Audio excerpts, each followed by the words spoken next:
le estaba diciendo antes a Paula, estaba hablando, de hecho estaba grabando una entrevista con Félix Ovejero y, y antes de empezar coincidíamos los dos en una cosa y es lo súper cansados que estamos los dos de lidiar con el nacionalismo. Entonces, lo primero que se le preguntar es, a ver, cansados de lidiar en un sentido académico, por decirlo así, ¿eh? Que los dos coincidíamos en que desde el punto de vista académico, intelectual, el nacionalismo, para nosotros, por lo menos, es que no tiene ninguna chicha, no tiene ninguna solidez, ¿no? Y también hablamos del secesionismo y todo esto, ¿no?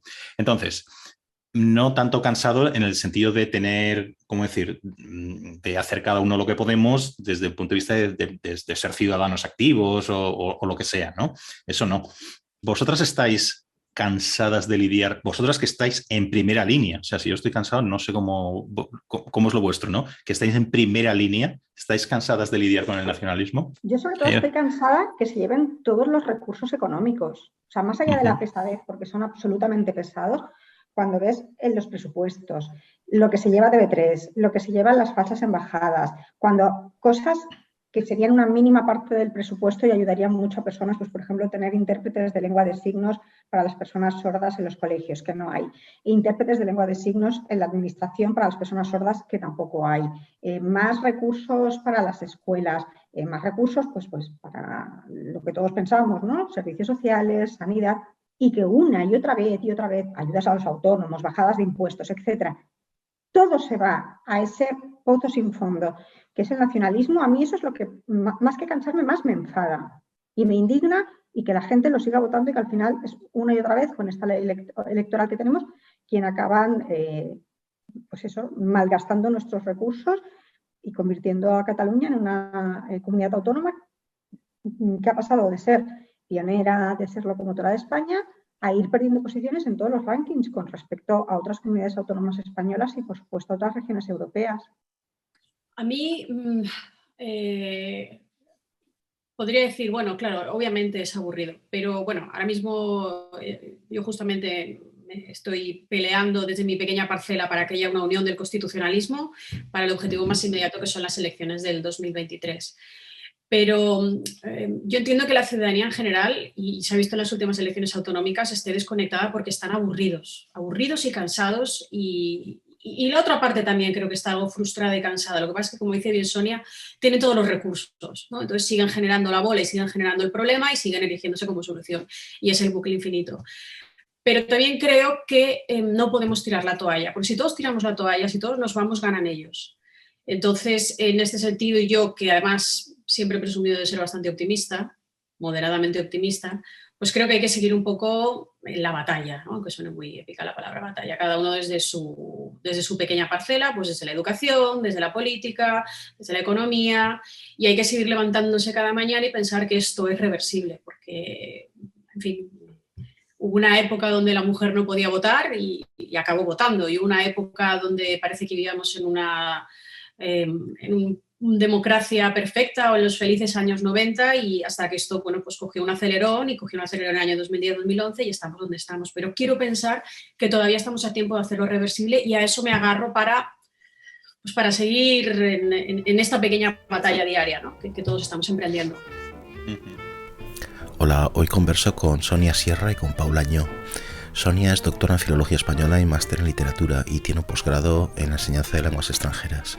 Ha sido concejal del Ayuntamiento de Barcelona entre 2015 y 2016 y diputada del Parlamento de Cataluña entre 2015 y 2021. Es colaboradora en varios medios de televisión como 8 al día, Cataluña Opina, y de prensa, The Objective, Huffington Post y Crónica Global. Paula es licenciada en Derecho y posee un diploma de estudios avanzados en Derecho Internacional y un máster en Estudios Internacionales y de la Unión Europea, todos ellos por la Universidad de Valencia.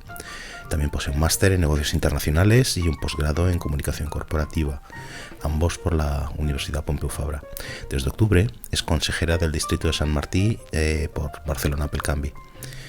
Charlamos sobre nacionalismo y secesionismo catalán, sobre la situación de la educación en Cataluña, sobre el campo político constitucionalista y sobre si el Partido Socialista pertenece a él o no, sobre Vox, sobre el manifiesto por la confluencia de partidos de centro-derecha en Cataluña en próximas elecciones. Gracias por las suscripciones, los comentarios y los mensajes privados. Todo esto me motiva para seguir y os lo agradezco mucho, porque este programa se hace para espectadores y oyentes como vosotros. Seguimos ahora con Paula Añó y Sonia Sierra. Lo que me gustaría también hablar con vosotras es, bueno, primero cómo están las cosas, una pregunta muy sencilla, ¿no? Y luego cosas muy simples como el cumplimiento de la ley en educación, perspectivas políticas del constitucionalismo, qué programas constitucionalistas, de nuevo, esto es muy amplio, ¿no? ¿Qué programas constitucionalistas pueden resultar atractivos para los votantes electoralmente? Y luego este nuevo manifiesto por la confluencia del centro-derecha también que ha salido muy recientemente, ¿no? Entonces, que ha mencionado Paula, ¿no? Entonces, otra pregunta que de verdad parece muy sencilla, no es tan sencilla, pero bueno, oyes continuamente, desde fuera de Cataluña, sobre todo, que las cosas han mejorado. Quizá en Cataluña también, ¿no? O sea, que las cosas en Cataluña van mejorando, ¿no? Es que no hay esta acritud que había antes, que no hay esta... En fin, que están las cosas mejor. Y yo me pregunto, ¿en qué han mejorado? O sea, según vosotras, ¿han mejorado las cosas? ¿Y en qué han mejorado, si es así? Pues mira, en educación, por ejemplo, que es mi ámbito, el Conseller de Educación ha decidido que no tiene bastante con que todas las asignaturas sean en catalán, que ahora además va a mandar a comisarios políticos para espiar y presionar, evidentemente, en qué lengua hablan profesores y alumnos entre ellos a la hora del patio. Bueno, a mí me parece una aberración y que alguien me explique exactamente en qué ha mejorado la situación desde los indultos, porque si mejorar la situación es enviar comisarios políticos a controlar qué idioma hablan los profesores y los alumnos, pues casi preferiría no haber mejorado, vamos. Yo, esto de que ha mejorado, yo creo que aquí lo que se ha creado es esto que dice Quintana Paz, que repitió tantas veces, el PSOE, State of Mind, y además saludo también a una feliz expresión que decía político vasco. Él hablaba de la tregua trampa, os acordaréis. Y yo creo que estamos en una especie de calma chicha, de calma tensa. ¿Era Mayor Oreja? Mayor Oreja, perdona, sí. Okay, sí. Vergüenza que no me haya acordado, era Mayor Oreja. Mayor Oreja hablaba de la tregua trampa, y esto es una tregua trampa porque lo que ellos están haciendo es aprender de los errores. Entonces está jugando esta calma, Esquerra Republicana está jugando a ser un partido de Estado y un partido, en fin, pues ser como la nueva CIU, aunque todos sabemos lo que es, pero todos sabemos perfectamente que lo van a volver a intentar, y cuando lo vuelvan a intentar, uno, habrán aprendido de sus errores, y dos, habrán hecho todo lo posible con ayuda del PSC para crear esta especie de legalidad paralela a base de ir, pues esto, espiando a los niños en el colegio y que nadie ponga oposición o que haya un recurso pero que tarde un montón en resolverse. Entonces, pues las cuestiones al final, de facto, ¿no? Pues se consolidan. Y además esta gente se cree que es impune. Y parece que hasta que no hacen algo muy gordo, como fue, en fin, los delitos de sedición y malversación, aquí no pasa nada. Es decir, se han pasado por el forro, y perdona que hable así, las sentencias que les obligan a respetar la diversidad lingüística, y hasta que no ha llegado a asociaciones, y lo volvemos a repetir como Ana Losada, con la Asociación Español, hablemos, bueno, la Asociación de Escuelas por el Bilingüismo, pues parece que aquí no pase nada y nos hemos acostumbrado al despropósito diario. Entonces, puede que parezca que no están quemando contenedores en la calle, cosa que no hay que agradecerles porque, en fin, es algo que no se debe de hacer, pero siguen enseñoreándose en las instituciones y nos siguen escupiendo diariamente. Manifestaciones, con amenazas y con chantajes, tanto en el Parlamento de Cataluña como en Madrid. Bueno, y que además es que siguen quemando containers, quizás con menor intensidad y quizás menos containers, pero lo siguen quemando. Y nos hemos acostumbrado al esperpento diario y al chantaje diario. Entonces, como nosotros, cuando hablo de nosotros, hablo de constitucionalismo, no sale a la calle tampoco, a no ser que sea un 8 de octubre y no pasa nada, y encima el gobierno de Madrid ya no es que esté pasando de nosotros, sino que está en contra de nosotros, hablo del Partido Socialista y del PSC, pues seguimos así, cada vez más indefensos. Yo creo que estamos más indefensos. Que la calle no esté ardiendo no significa que nosotros estemos mejor, nosotros estamos incluso más solos. ¿Qué decías, Paula, de mucha gente que dice, es que Esquerra es la nueva Convergencia, como si Convergencia fuera algo bueno? Exactamente. Es que Convergencia tenía un plan clarísimo, que lo ejecutaron a rajatabla, que es el programa 2000, y consistía básicamente en capitalizar toda la sociedad civil, meterse en todas las asociaciones, en todos los sindicatos, que la única lengua vehicular y de uso público fuera el catalán, y eso acabó con la traca final del separatismo, que evidentemente lo volverán a intentar en cuanto crean que les den los números. Pero es que Convergencia fue horrible. O sea, Convergencia para Cataluña ha sido nefasta. A mí esta idea de, bueno, pero Pujol, a pesar de todo, no. Pujol tenía un plan clarísimo y la cosa funcionaba mientras los constitucionalistas y los defensores del bilingüismo estaban callados, o los pocos que hablaban rápidamente los silenciaban. El caso más extremo sería Federico, ¿no? que le atentaron físicamente contra él. Todos los profesores que se exiliaron, bueno, exiliar no es la palabra, ¿no? Todos los profesores que se fueron de Cataluña por el tema lingüístico, y el que abre la boca inmediatamente es un facha, es un fascista, es un franquista, con lo cual la mayoría de la gente, y a mí me parece lógico porque no se le puede pedir a los ciudadanos que sean héroes, es que la mayoría de la gente quiere vivir tranquila. Yo pensaba, por ejemplo, con el tema ahora cuando nos manden los comisarios políticos, ¿qué van a hacer los profesores? Pues cuando esté el comisario delante hablar en catalán. Claro, porque nadie quiere perder su puesto de trabajo, nadie quiere, aunque evidentemente es ilegal lo que están haciendo, nadie quiere tener una mancha en su expediente. Entonces, bueno, será el cumplimiento, ¿no? Cumplimiento, cuando estén delante hablarás en catalán, si hay que rellenar papeles, en los papeles se pondrá que todo el mundo habla en catalán, y en cuanto se vayan la gente hablará como es lógico la lengua que le dé la real gana. O sea, uno de los objetivos era explicar las cosas que pasan en Cataluña, según vosotros, según las veis, ¿no? Un poco al resto de España, ¿no? Por decirlo así, ¿no? Porque no está tan claro, ¿no? Que alguien que vive en otro lado que no es en Cataluña sepa, pese a que lea periódicos, vea la tele, yo qué sé, sepa exactamente el grado de lo que pasa, ¿no? Y luego la pregunta de antes que decía que era sencilla, de han mejorado las cosas, lo que sea, o sea, no era una pregunta inocente. Quiero decir, sí yo constato que se extiende esta idea de que las cosas están mejor, ¿no? Lo que decís de los contenedores tal, pues antes se quemaban 300 y ahora solo 2. Yo qué sé, es por decir una tontería, ¿no? Quiero decir, pero sí hay esta idea, ¿no? Y esto a mí me parece, tiendo a creer que esto es equivocado, ¿no? Por eso preguntaba qué es lo que ha mejorado, ¿no? Pero esto que estabais diciendo ahora mismo sobre lo del castellano, o sea, es que nos hemos acostumbrado a unas cosas que uno no se debería poder acostumbrar, son escandalosas. Delatar a una persona que usa una lengua es una barbaridad. Entonces, ahí va yo con lo que decía antes del cumplimiento de las leyes, ¿no? O sea, ¿por qué narices no se cumplen las sentencias del Tribunal Superior de Justicia sobre un 25% de la enseñanza en castellano, ¿no?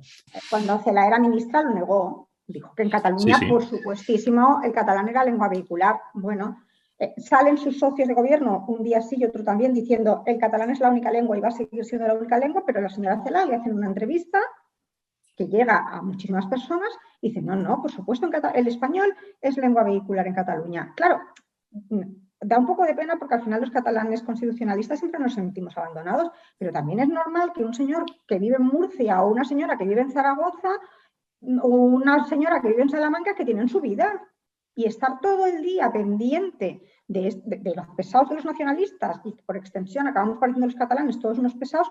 Oye, pues normal, tú tienes tus problemas, ¿no? En Extremadura bastante tienen con que no tienen ni un tren mínimamente decente para estar todo el día preocupadas porque, bueno, al final se acaba haciendo muy pesado para la gente, evidentemente. Si es pesado para nosotros, es eso. Y tú estás viviendo en Salamanca, en Murcia, en Extremadura, pues bueno, otra vez con lo mismo. Mientras no estén, como decía antes Paula, ¿no? Mientras no estén 3 días o 4 seguidos quemando containers y con un golpe de Estado inminente, pues la gente no... Pero incluso aquí en Cataluña la gente no se moviliza y los primeros interesados en decir que ahora todo está bien es la mayoría de los catalanes. Pero es que es lógico, porque tú no quieres vivir en el conflicto permanente y reconocer que en tu comunidad autónoma hay un conflicto y que tú te estás callando seguramente, pues eso es que no es agradable para nadie. Insisto, como a la gente no le puedes pedir que sean héroes, pues me parece que son comportamientos humanos lógicos. Y los otros, bueno, tienen su plan, no los mueve a nadie de ahí, son absolutamente, ¿cómo se llama?, impermeables a los datos, a la realidad, a las evidencias. Me hace mucha gracia la señora Ponsatí que decía el otro día, hombre, es que yo no me he exiliado para que al final haya más películas en Netflix en catalán. Pensaba, hombre, pues esta señora tiene toda la razón, más razón que una santa, ¿no? Y al final, ¿de quién dependen los presupuestos? ¿De los nacionalistas catalanes, de los separatistas catalanes? y peor todavía casi de Bildu, ¿no? Bueno, pues es lo que ha decidido el gobierno socialista y esto es lo que tenemos y cada día tienen más poder. Y sobre todo porque se ha privilegiado el nacionalismo y primero porque Cataluña siempre ha sido vista como una comunidad autónoma de vanguardia, moderna, cool, europea.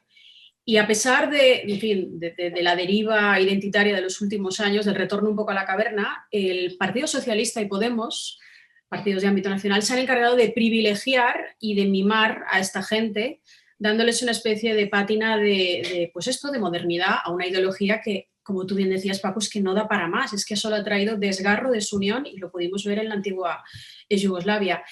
Y se han encargado de crear este ideario en el resto de España y además se han encargado, creo yo también, de cansar al resto de los españoles. Es decir, así como el resto de los españoles salieron en masa el 8 de octubre, salieron a la calle y nos defendieron, esta sensación que había de España de las banderas, de una España constitucional, una España unida. Yo, de hecho, siempre digo que, y soy afiliada del Partido Popular, creo que Mariano Rajoy en aquel momento, en octubre del 2017, lo que tendría que haber hecho es convocar elecciones generales y no autonómicas. Convocar elecciones generales, sacar un gobierno fuerte, un gobierno que actuara sin complejos y quizá nos hubiésemos evitado muchos de los males que tenemos ahora, pero llega Pedro Sánchez y todo cambia y se encarga de ponerlos en primera fila otra vez, de indultarles, y de decir que quizá pues la culpa es de todos y repartir las culpas. Claro, cuando tú has estado peleando, te has estado manifestando, te has estado desgañitando, has intentado dar a entender a los tuyos lo que pasa aquí y de repente viene un presidente del gobierno y dice no,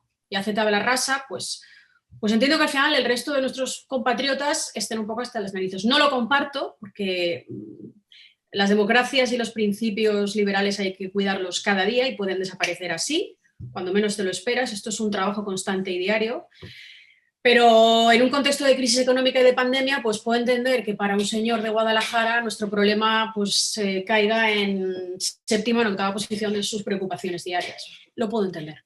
Por encima de todo esto hay una cuestión que es que no se cumple la ley. Vamos a ver, los únicos estados donde no se cumple la ley, en política, en ciencia política, los llamamos estados fallidos. Un estado de derecho se caracteriza porque la ley se cumple, si no, no es un estado de derecho. Viviendo en Canadá, le explicaba estas cosas a un amigo que conoce muy bien la situación de Quebec, yo también la conozco muy bien, ¿no? Entonces, y decía, pero ¿cómo puede ser que no se cumpla la ley? Quiero decir, ¿y el gobierno central qué hace? Y la gente y los políticos en Cataluña que incumplen la ley reiteradamente no acaban en la cárcel. ¿Cómo puede ser que tengamos políticos que sistemáticamente incumplen la ley? El nacionalista cuando habla del nosotros, lo repiten tantas veces, al final nosotros es un no al otro, ¿no? El nacionalista, el separatista, alimenta su día a día, ya no solamente en la independencia de Cataluña, sino en el combate contra el otro, contra todo lo que suene español, en el odio feroz, de verdad, el odio feroz a todo lo que suene a Constitución, a España, a Nación y Unidad. Cuando enviaron al Tribunal Supremo a Puigdemont, no, porque huyó como un cobarde en un maletero, es que se pusieron a llorar, no, es que esto...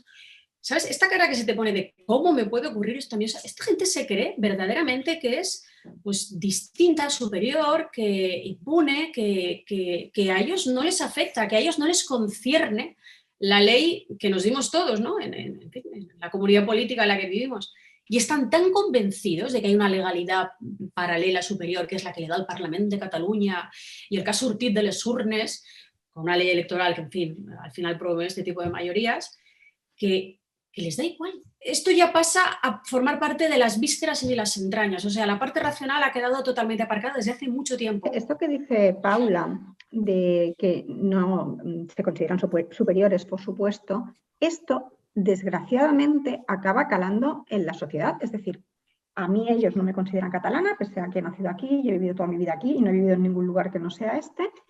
Y eso de alguna manera te lo acaban te acaba calando. Y no solo, en mi caso, que mis padres no nacieron aquí, aunque vinieron, en el caso tanto de mi padre como de mi madre, de adolescentes, es decir, que prácticamente no han vivido nada que no sea aquí.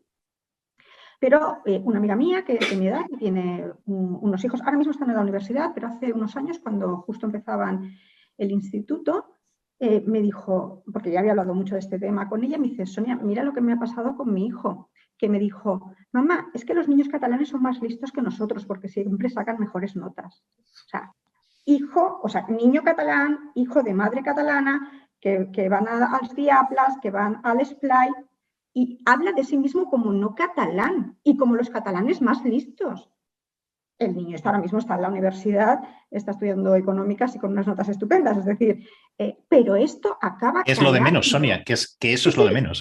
Por supuesto, pero para que veas hasta qué punto esto acaba calando. Por eso antes decía que, bueno, que la gente, los primeros en decir ahora todo está mucho mejor son los catalanes, porque hay un autoengaño, porque la gente no quiere reconocer que vive en el conflicto permanente, porque si no la segunda pregunta sería ¿por qué no haces nada? ¿No? Y luego lo que quería comentar antes, claro, nosotros tenemos un problema muy grave, que es la izquierda de este país, ¿no? Y en concreto el PSC, que tiene mucho voto de personas constitucionalistas, pero luego ellos, por ejemplo, no tienen ningún problema en hacerse fotos con la CUP, pero sí tienen problemas en hacerse fotos con Ciudadanos, con el PP, ya ni te cuento con Vox, ¿no? Me acuerdo cuando empezó la legislatura que salieron los socialistas con todos los separatistas y los populistas firmando un cordón sanitario contra Vox.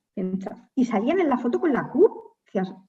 No es que a mí me gusten mucho las ideas de Vox, así de entrada, pero hasta donde yo sé, no han destrozado ninguna sede, no han amenazado a nadie. Claro, la CUP ha destrozado sedes de partidos, sus juventudes, que además orgullosos lo cuelgan en sus redes sociales, insultan constantemente, llaman a saltarse las leyes, pero no hay ningún problema con la CUP. Tú puedes negociar con ellos, te puedes hacer fotos con ellos y tal. El problema está con el PP y con Vox y con Ciudadanos.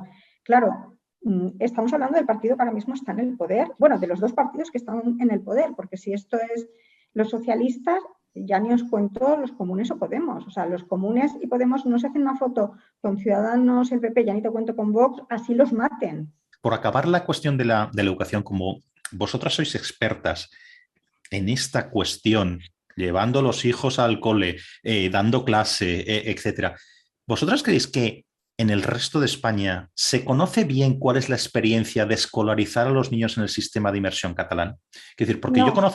yo conozco viviendo en Canadá tantos años, conozco muy bien el sistema de escolarización en Quebec, ¿vale? Que comparte un espíritu, etcétera, etcétera, pero es que lo de Quebec no es ni comparable. Yo lo de Cataluña no lo he visto en ningún sitio. En Quebec tú eres si tu familia habla inglés, tú tienes el derecho garantizado por el gobierno de Quebec a escolarizar a tus hijos en inglés o en el idioma si vienes de otro lado o lo que sea, ¿no?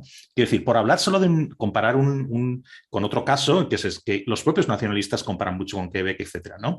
Bueno, van en las dos direcciones. Pero ¿creéis que se sabe realmente hasta qué punto el sistema de inmersión es como es en Cataluña? No, porque ha estado toda la prensa entregada en cuerpo y alma en repetir los mantras del separatismo, que todos son absolutamente mentira, y tú ves titulares de la prensa nacional de en Cataluña sacan mejor nota de español que en el resto de España. Bueno, claro, con una prueba que no es homologable.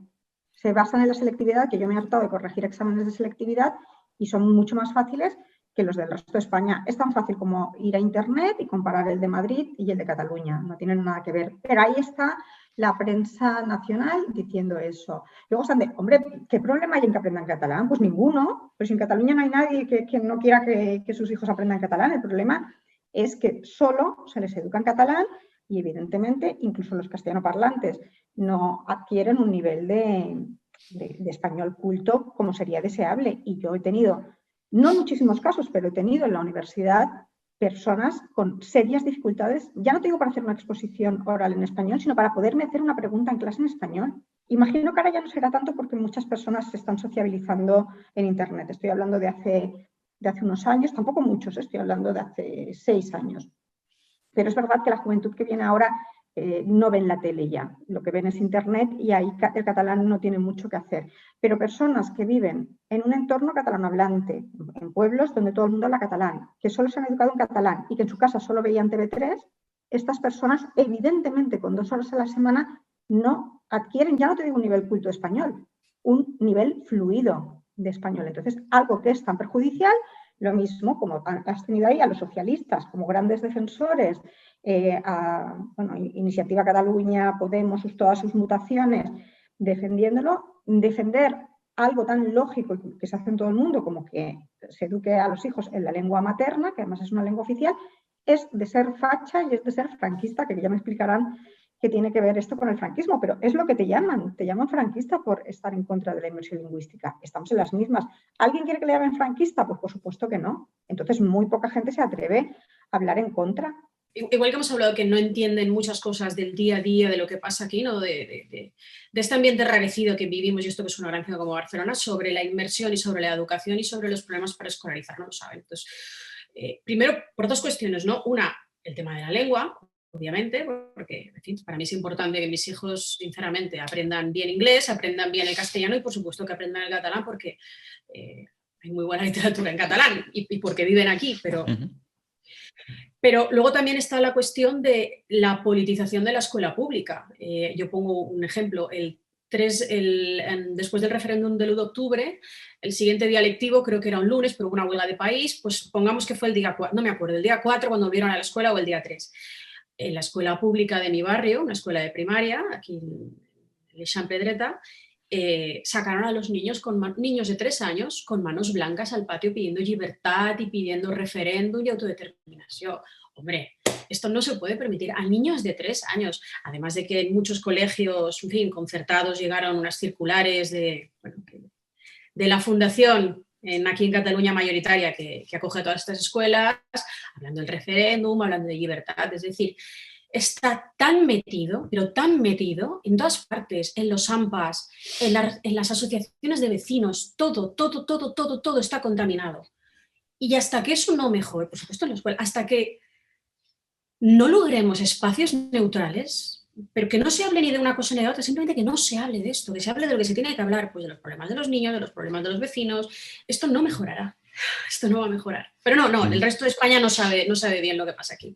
La mayor parte de la gente. Por este programa también pasó Iñaki Llacuría, al que supongo conocéis, periodista en El Mundo, y recuerdo una frase como se me quedó grabada, ¿no? Él decía: en muchos sitios, en muchos lugares de Cataluña, la única presencia del Estado es el buzón de correos, ¿no? Me parece una cosa súper gráfica, ¿no? Y súper triste a la vez, ¿no? Sí. Pero por lo que hablábamos antes del Estado de Derecho, etcétera, ¿no? Entonces, por enlazar... por enlazar por lo... Es amarillo para recochineo y encima es amarillo el buzón, ¿es verdad? Sí, no lo había pensado, sí. Pero entonces, por enlazar por lo que lo que acabáis de decir, ¿no? O sea, ¿cuál es el futuro que tiene el constitucionalismo en estas circunstancias, el constitucionalismo en Cataluña, ¿no? O sea, ¿quién está hoy en ese campo? ¿El Partido Socialista en Cataluña está ahí? ¿Está en ese campo catalán o está en otro lado? El núcleo central del problema de todo esto es el PSC y el Partido Socialista Obrero Español, que yo ya no sé quién es la sucursal de quién, si el PSOE es sucursal del PSC en Madrid o si el PSC es la sucursal del PSOE en Madrid. Esto acabaría en 10 minutos si el PSOE de verdad fuese un partido constitucional y de verdad deslegitimase las ideas nacionalistas. Pero el PSC toda la vida ha sido el +V de Convergencia y Unión disfrazados de Esquerra Republicana. Esto es el PSC, un partido acomplejado de ser ellos mismos, de ser un partido de izquierda que representaba al obrero. O sea, se han asimilado con el paisaje con una desvergüenza. Y yo quiero pensar que todavía queda gente, y yo estoy convencida del PSC, del PSOE, que sigue pensando en los ideales socialistas, que sigue viniendo de una tradición de izquierdas de verdad obrera, otros de una izquierda un poco más ilustrada. Pero esto acabaría en media hora si el PSOE de verdad creyese en el constitucionalismo, en la ley y en la unidad. Y no tuviese vergüenza de decir la palabra España y de hablar de verdadera unidad y de verdadera solidaridad entre todos los españoles, en Madrid, en Barcelona y en Vic. No me acuerdo quién es, no sé si es Ramón de España, a lo mejor te acuerdas, Paula, que dice que en el PSC la S la ponen los votantes y la C lo ponen sus políticos, y es así, es decir, la inmensa mayoría de los políticos del PSC son nacionalistas, es decir, su cosmovisión es nacionalista. Hablan de país en lugar de hablar de comunidad, son los máximos defensores de la inmersión lingüística, pero ¿qué pasa? Que como la S de socialista la ponen los votantes, su discurso, por ejemplo, en la anterior legislatura, que yo estaba en el Parlamento y veían en el posicionamiento lingüístico del PSC, decías, pero sí es lo que ha estado diciendo siempre Ciudadanos, ¿no? La defensa de un modelo trilingüe, y de repente lo defendía el PSC. ¿Por qué? Porque veían una bolsa muy importante de votos que querían. Yo creo que los votos no son de nadie, pero quiero decir que antes posiblemente los habían votado a ellos, habían pasado a votar a Ciudadanos y querían volver a tener ese voto. Entonces, como saben que es un votante muchas veces castellano hablante, pues bueno, de repente hicieron una campaña enorme, porque además fue una campaña enorme, defendiendo eso, un modelo trilingüe. Y ya, si os acordáis, se presentó a las elecciones con más español que Manuel del Bombo. Y era, según su campaña electoral, yo evidentemente no me la creí, pero desgraciadamente mucha gente sí que se lo creyó, era la gran alternativa al nacionalismo. Fue coger el poder, estaban prácticamente mendigando aprobar los presupuestos con ellos.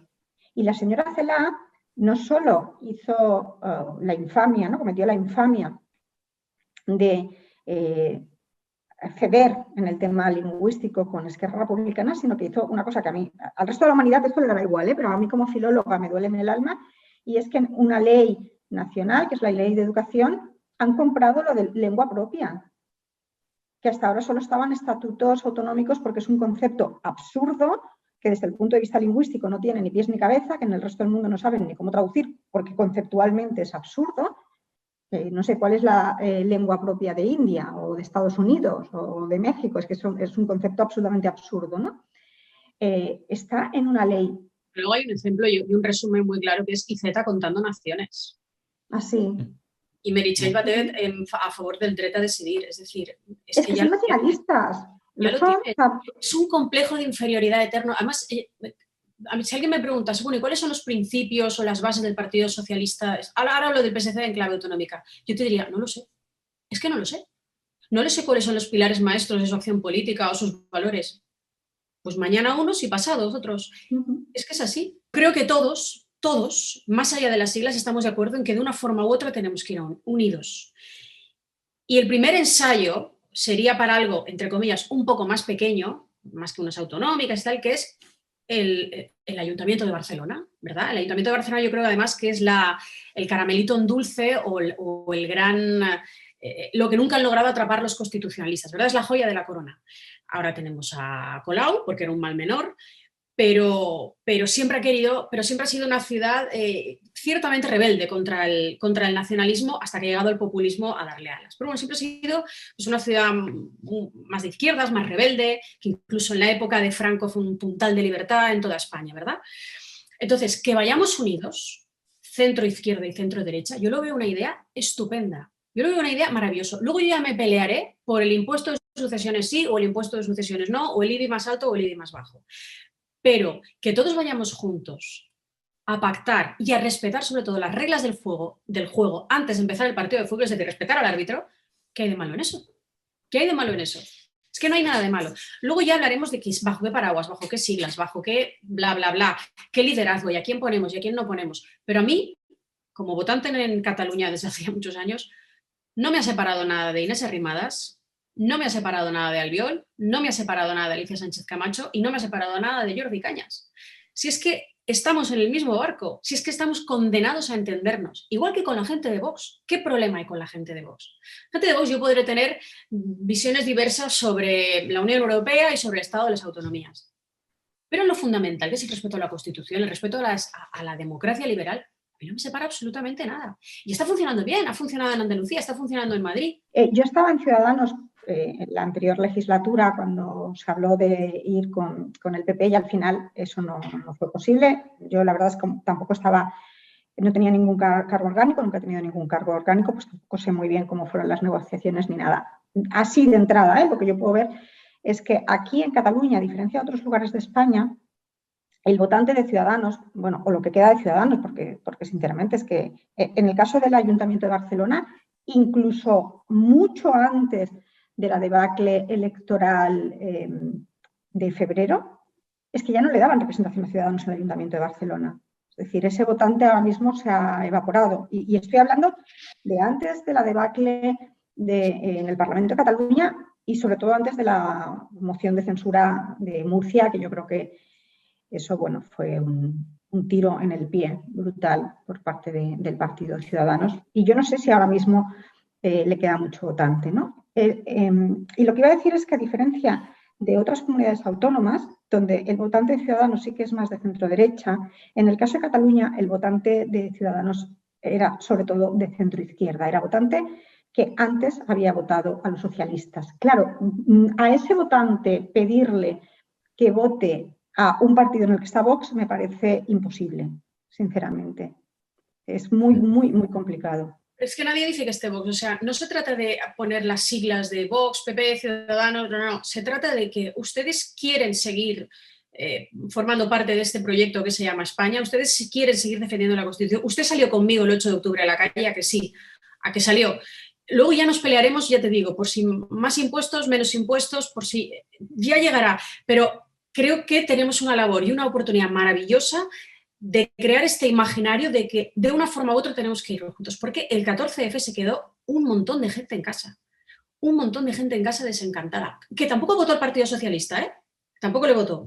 Entonces, apelemos a esta gente, CiU y Esquerra, como se llame ahora CiU, cuando han querido unirse, han ido juntos, luego ya han tenido sus cuitas y no sé qué, pero han sido capaces de ir juntos.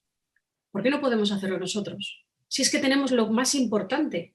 Lo que nos une es mucho más importante que las pequeñas diferencias programáticas sobre visiones, pues como, no sé, el medio ambiente, el urbanismo, los impuestos. Y quitémonos ya los complejos. O sea, no vamos a ganar y no vamos a recuperar hasta que no prestigiemos la defensa de la Constitución y la defensa de España. Vengas del Partido Socialista, vengas de Ciudadanos, vengas de Vox o vengas del PP. Lo que no se hizo durante el tiempo en que estuvo vigente el artículo 155, ¿creéis que lo que no se hizo, y ahora explicaré a lo que me refiero con esto, se podría hacer de alguna forma? Por ejemplo, ¿vosotras estaréis de acuerdo con la intervención de los medios de comunicación de titularidad pública para garantizar la neutralidad con la recentralización de competencias, por ejemplo, en educación, en sanidad? Esto no es estrictamente una cosa de lo que estamos hablando, pero es un fallo que yo creo que se ha visto durante la pandemia, por ejemplo, la falta de un centro que pueda coordinar las consejerías de salud o el equivalente en las comunidades autónomas, un fallo clamoroso, ¿no? Policía, por ejemplo, recentralizar este tipo de cuestiones. ¿Podría ser este un programa constitucionalista? ¿Podría de alguna forma superar un programa así los obstáculos electorales, que pueden ser muchísimos, ¿no? ¿Cómo lo veríais? ¿O es demasiado radical todo esto? Bueno, es que depende del tema, ¿no? A mí que haya unos musos, pues la verdad es que no me molesta. El tema de la sanidad yo creo que clama al cielo. En la pandemia, como has dicho, se ha visto, pero yo antes de eso lo había sufrido con un amigo mío, pobre, que tenía muchos problemas de salud. Era catalán, pero por cuestiones de trabajo se fue a vivir a Canarias. Pero bueno, claro, venía aquí. Entonces, cada vez que venía aquí era un auténtico drama, una persona con graves problemas de salud. Lo de los sistemas educativos, bueno, pues hay otros países como Alemania que también los tienen descentralizados, ¿no? El problema es aceptar que en una comunidad autónoma no se cumplen las leyes. Ahí está el auténtico problema. Yo siempre digo que para mí el centralismo per se no es ni bueno ni malo. Hay partidos centralistas como Francia que funcionan razonablemente bien y países federales como Alemania que también funcionan razonablemente bien. Quiero decir, creo que son dos modelos y que los dos pueden funcionar bien o los dos pueden funcionar mal, ¿no? Es como si hablan de monarquía y república, pues hay monarquías estupendas y repúblicas bananeras y al revés, ¿no? El problema es aceptar tan tranquilamente que en una comunidad autónoma se saltan las leyes. Es decir, si en Cataluña no se saltaran las leyes, pues a lo mejor no habría ningún problema. No sé si sería lo mejor o no, posiblemente la educación estaría bien centralizarla, pero en todo caso, insisto, en Alemania está descentralizada y a mí no me suena que tengan especialmente muchos problemas.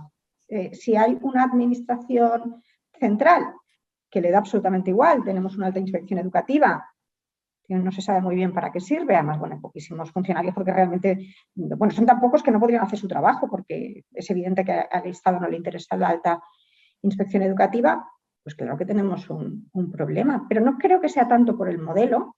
En el caso de la sanidad sí que veo clarísimo que se tendría que centralizar, en otros no lo sé, pero si está descentralizado tiene que ser con una lealtad al proyecto nacional común y, por supuesto, cumpliendo las leyes. Ese es el problema, que no se cumplen las leyes. Bueno, sobre sanidad estoy totalmente de acuerdo con Sonia, y sobre educación, la verdad es que tengo mis dudas, sinceramente tengo mis dudas, pero desde luego lo que tendría que haber son unas escuelas públicas, también concertadas, privadas, lo que sea, libres de ideología política, en los que el castellano tuviese, en fin, un papel preeminente, porque estamos en España, porque es una lengua que hablan 500 millones de personas en todo el mundo, y que, en fin, y que la política estuviese lo menos posible y que no hubiesen consignas de ningún tipo. Yo estoy harta de pasar por las escuelas públicas del barrio, la escuela en catalán hay siempre, o cartelitos, o lacitos amarillos, o...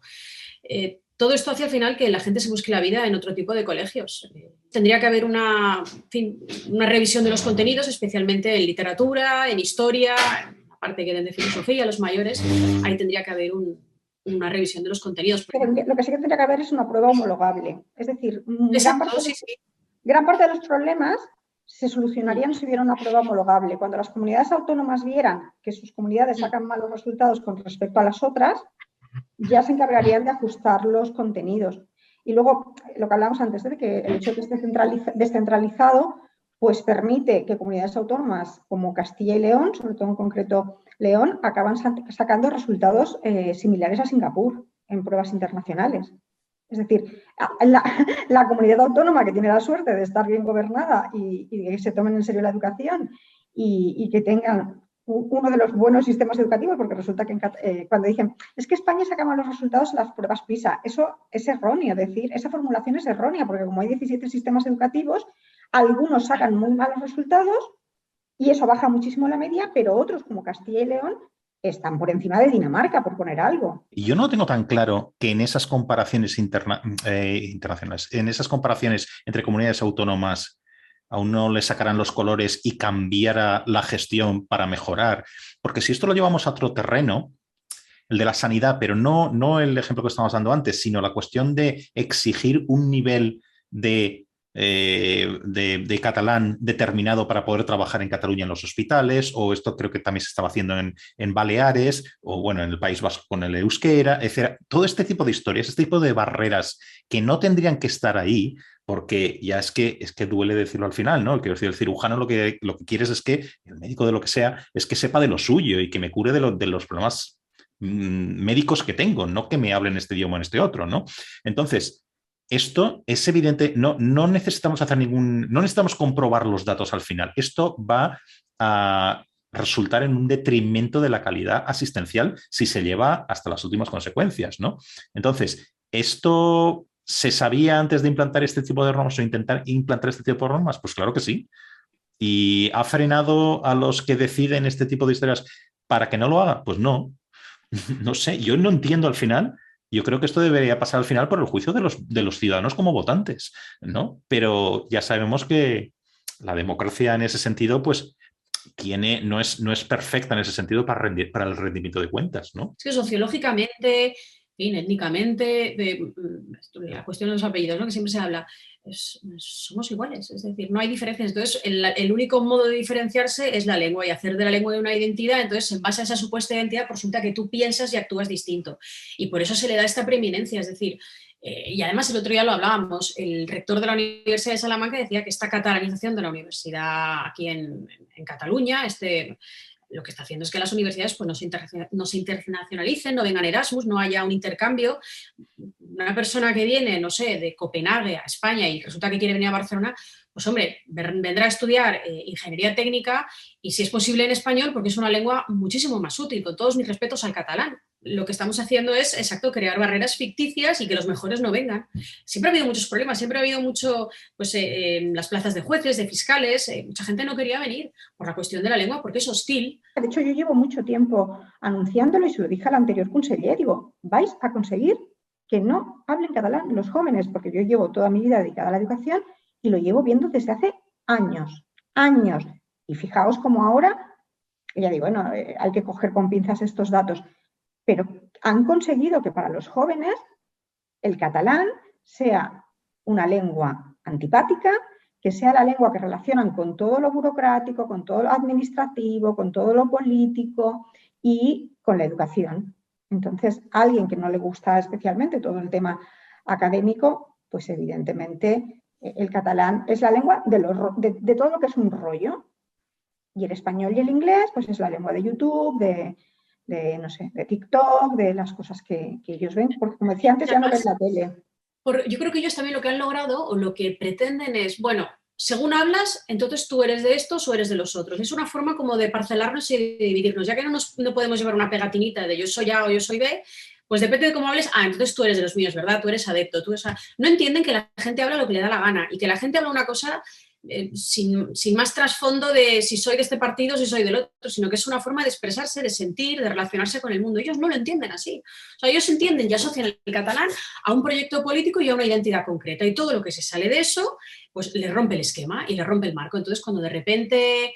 pues no sé, sale una persona con 300 apellidos catalanes defendiendo pues, la unidad de España y la lealtad de España y tal, entonces esto ya le rompe totalmente el esquema. Bueno, Paula, y lo que decía yo antes de la lengua propia, que a mí me duele en el alma que esté que confunde con lengua materna.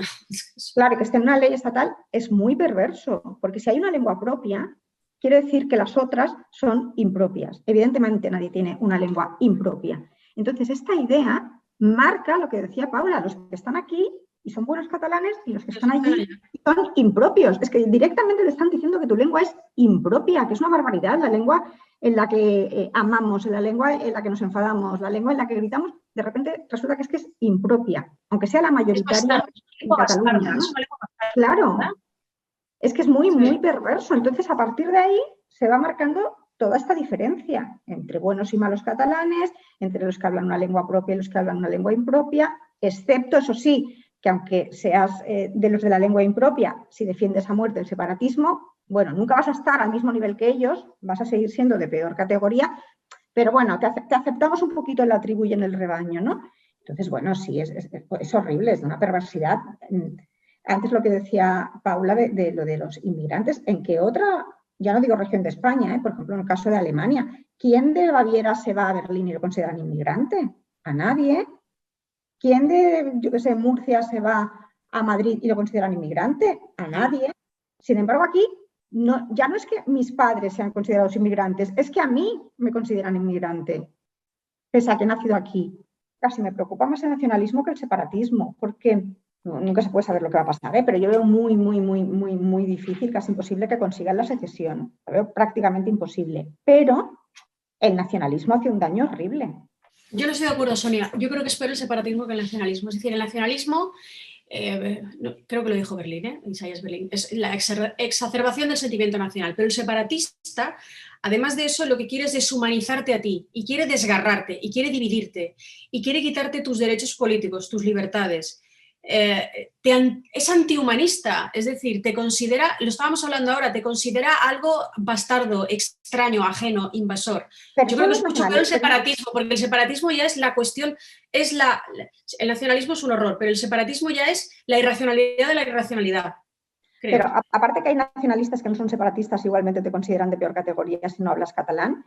Al margen de eso, lo decía desde un punto de vista práctico, en el sentido que yo veo muy difícil que los separatistas logren la secesión. Sin embargo, los nacionalistas sí que están ahí y están en el poder y llevan toda la vida en el poder. Un invitado en un programa anterior, estamos hablando de cómo había crecido Vox y qué representaba esto, etc. Vox en Cataluña, de 0 a, creo que son 11 diputados tiene, ¿no? Bien, entonces, y decía, Vox ha subido tanto, no eran estas escaleras palabras, pero bueno, esta era la idea, Vox ha subido tanto porque representa lo que Ciudadanos y el PP han dejado de representar para los votantes. ¿Vosotros estaréis de acuerdo con esta frase? Y si no, ¿por qué creéis que Vox ha subido? Mira, yo conozco gente que ha votado a Vox y son tan diferentes entre ellos, es un poco complicado, ¿no? En todo caso, yo siempre digo, yo no me he metido en la cabeza de cada uno de los votantes y no sé por qué votan o dejan de votar. Creo que posiblemente muchos de los votantes puedan percibir, no digo que sea verdad, digo que muchos de los votantes puedan percibir esto que te dijo tu invitado, pero yo te digo, conozco gente tan diferente y en el caso de Vox, pues, por ejemplo, mucha gente los vota por el tema de la inmigración, por ejemplo. Claro, es que el 14F pasaron muchas cosas y bueno, pues en el partido que yo represento, pues quizá hay cosas que se podían haber hecho mejor. Desde luego no el candidato, porque creo que el candidato estaréis conmigo, que es un tipo excepcional, que es Alejandro Fernández, además es amigo y es de lo mejor que tenemos en la política catalana y nacional. Pero Vox es una reacción de cabreo, han pasado muchas cosas desde el 2017 y siempre se ha tenido esa sensación de abandono. Primero por parte de mi partido, pues que esto es así, pues esa sensación de que no se estaba siendo demasiado contundente contra el nacionalismo. Entonces sale Ciudadanos, pero de repente Ciudadanos también se pega un tiro en el pie, como bien sabemos, y da la sensación de desbandada de que todos se van. Entonces, pues bueno, también hay una serie de circunstancias, una serie de imágenes que hacen que Vox se aupe. Pero yo sigo pensando que hay otro camino para vencer al nacionalismo que no pasa por Vox. Otra cosa es que nos podamos entender todos, Vox incluido, pero yo hay muchas cosas que me separan de ellos, muchísimas. O sea, ellos... en fin, como primera y principal que se me ocurre ahora es esta campaña, no de antivacunas, pero bueno, de dar a entender que la vacunación quizá no sea del todo fiable. Su concepto de la Unión Europea, lo que dicen sobre el estado de las autonomías, en el que no creen, pero luego se presentan a las autonómicas. Hay una serie de cosas que no. Pero bueno, ya vimos un partido crecer mucho y desinflarse, como fue Ciudadanos. Ya vimos otro partido crecer mucho y también está en franca decadencia, por más que ahora tengamos a Yolanda Díaz, que para mí es un bluff que es Podemos. Y con Vox, pues yo creo que acabará pasando un poco lo mismo, porque en este caso los partidos de derecha y de centro-derecha tienen que unirse y tienen que ir juntos. Y sinceramente el proyecto de Vox no creo que sea el mejor para la España que necesitamos del siglo XXI. Es una España moderna, global, abierta, parte de la Unión Europea y sobre todo una España sin miedo. Y Vox siempre apela un poco al miedo y a la desconfianza y no deja de ser también un partido ciertamente nacionalista y que apela a las esencias y tal. Y yo ahí no estoy tan de acuerdo. No los considero el enemigo en ningún caso, gobernamos juntos en muchos sitios y tal, pero bueno. ¿Os da la impresión que los españoles que no viven en Cataluña y concretamente los políticos estuvieran de alguna forma como dispuestos a decir, mira, ya, que se vayan, que nos dejen en paz, sin sutilezas ni nada, sí, estamos hasta el gorro, que quieren pirarse, pues que se piren, ¿no? O sea, vosotras personalmente, ¿queréis? ¿Os habéis sentido olvidadas por el resto de España? ¿Os sentís o habéis sentido ignoradas por vuestros conciudadanos o quizá traicionados por políticos en España que están ahí para defender la libertad de toda la nación, digamos, que incluye Cataluña, obviamente? ¿Cómo os habéis sentido vosotras en ese sentido? Es que eso de que se vayan ¿quién? Los nacionalistas, porque es que recordemos que la mayoría de la gente en Cataluña no quiere la secesión. Ese es el problema, que se conciba Cataluña como una parte de Cataluña. No sé, yo no quiero irme, pero es que la mayoría de catalanes tampoco quieren irse. Entonces, ¿cómo que se van a ir? ¿Nos van a secuestrar? ¿Nos van a llevar con ellos? No, yo creo que no. Luego, yo un poco lo que decía antes, ¿no? Es que yo entiendo que una persona de Extremadura y que una persona de Murcia pues tiene sus problemas y que no tienen que estar todo el día pendiente de esto. En los momentos más críticos, que fue el otoño de 2017, yo creo que sí que nos sentimos acompañados. De hecho, a la gran manifestación vino gente de toda España, ¿no? Pero bueno, yo entiendo que la gente tiene su día a día, eso en primer lugar. En segundo lugar, los nacionalistas se han vendido muy bien, han hecho un trabajo increíble de comunicación, le han metido mucho dinero al tema y lo han hecho muy bien y han vendido una imagen fantástica de ellos mismos, que ha costado mucho.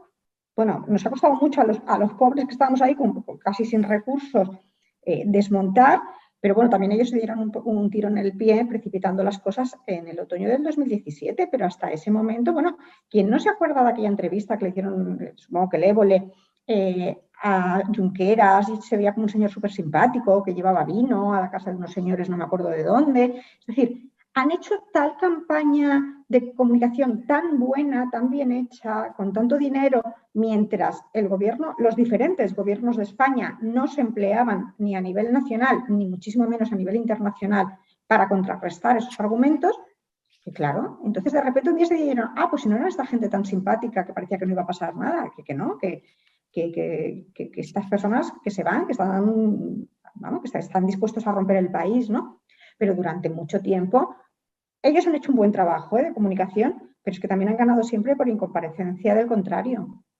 Yo creo que los catalanes nos hemos sentido solos, sobre todo por el gobierno central, más que por el resto de españoles que hoy entiendes que tienen su vida. Contestando a la pregunta, sí, nos hemos sentido solos y desatendidos. Yo tengo muchos ejemplos de cuando vuelvo a Valencia, que es donde nací, de tener cenas incluso con gente del ámbito político, con gente formada y tal, y contar estas pequeñas anécdotas, estas pequeñas sutilezas que uno entiende cuando vive aquí y se siguen llevando las manos a la cabeza en territorios que son limítrofes. No se acaba de entender, no se acaba de entender. Y tiene que pasar un terremoto o una cosa muy gorda, como pasó en octubre del 17, para que la gente entonces vuelva otra vez la mirada y nos vuelva a mirar.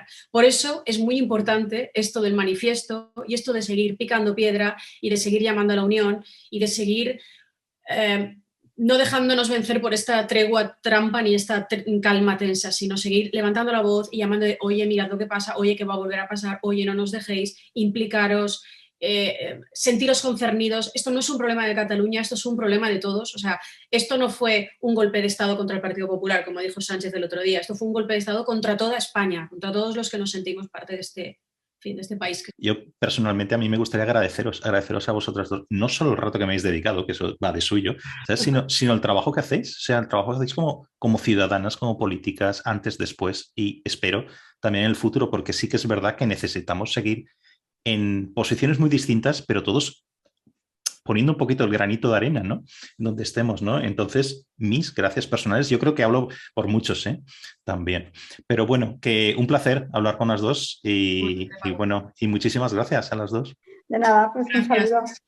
Muy bien. Gracias. Y una buena demostración de que todos nos sentimos que sentir concernidos es que tú, que no has vivido en Cataluña, que no eres catalán, que vives incluso fuera de España, estés haciendo esta gran labor. La verdad es que a mí personalmente me emociona porque no nos sentimos solos, nos hace sentir mucho más respaldados y nos hace llegar este calorcito, ¿verdad? Que a veces nos hace tanta falta. Al final lo que tú estás transmitiendo es calor y nos estás abrazando en la distancia, aunque suene muy cursi esto que estoy diciendo, pero esto es súper importante, porque hay muchas veces que incluso nuestros propios familiares dicen, che, cállate ya, pesada.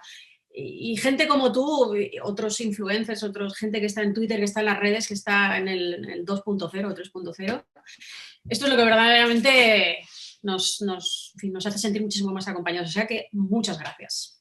Gracias, Paula. Y esto de influencer, no lo sé. Creo que sería lo último que me gustaría ser en la vida y no me he llamado nunca. No sé cómo tomármelo. Si te pagan, yo qué sé, por promocionar, no sé, Colonia, pues tú no rechazas el dinero, ¿no? Claro que no. Claro. No, por supuesto que no. Y aquí, pues mira, hacemos un emplazamiento público. Empresas que fabriquen colonias y tal y quieran patrocinar esto, pues yo estoy absolutamente abierto a decir lo que sea. Totalmente. Muy bien. Oye, pues buenas noches. Gracias por invitarnos.